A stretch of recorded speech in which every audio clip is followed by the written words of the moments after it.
burial event that was attended by many people to bury the area Bishop late Bernard Nguyo. It is true the burial was attended by many people and leaders, and I was one of them.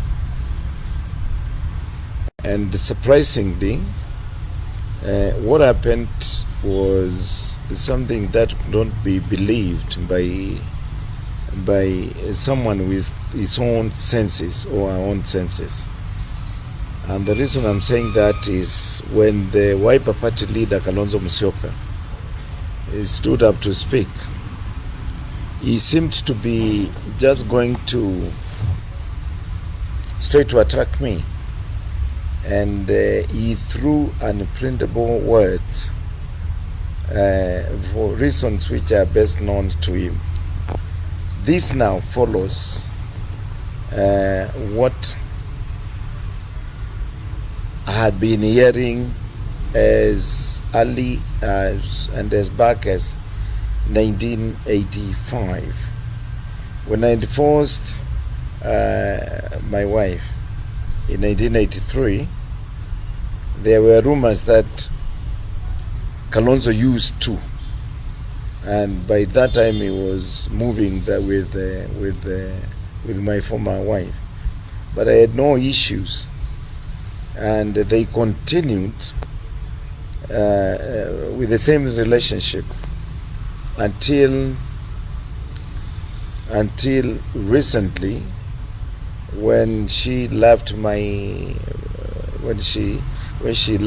my house, which she had been housed by me through the courtesy of my children.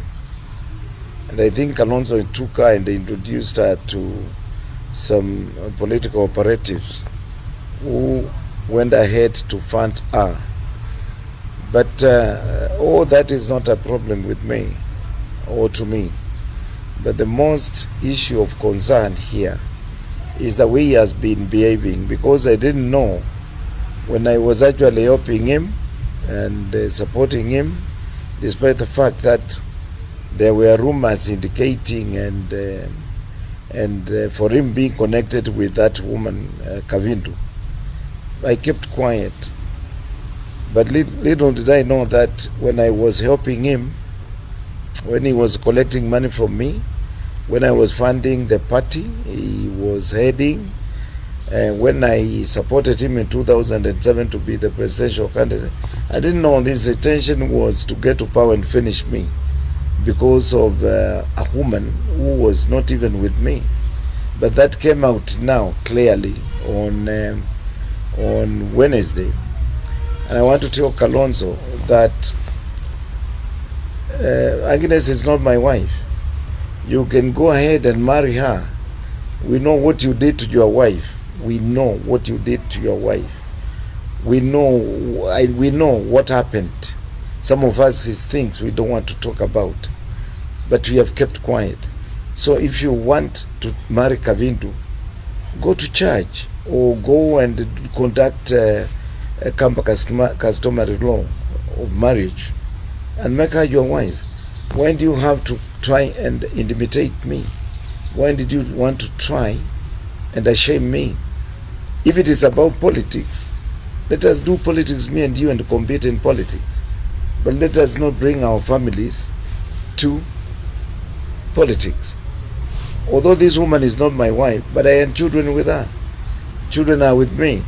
So you are acting them by your utterances. And you always pretended to be a diplomat.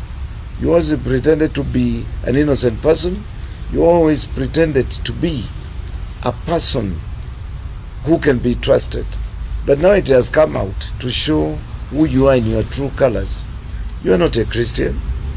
The diplomat does not exist in you, and all what you have is a pretense. So I want kindly to ask you to remember your journey through politics.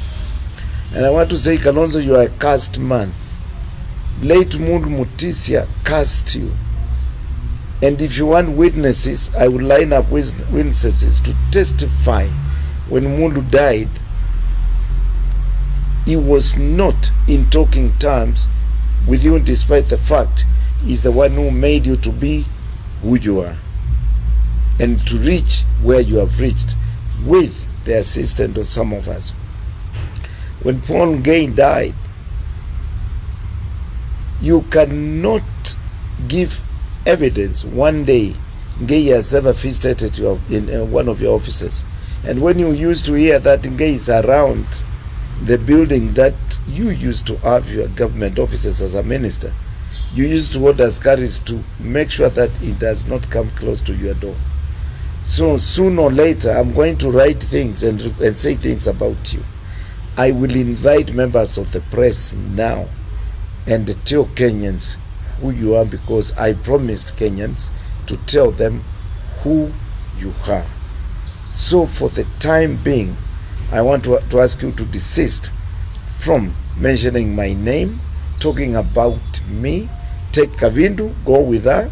You are not the first person to marry divorced women, and everybody knows you. You have been snooping, going around, following either widows who has been left by their husbands or divorced women, because you are not a man who can walk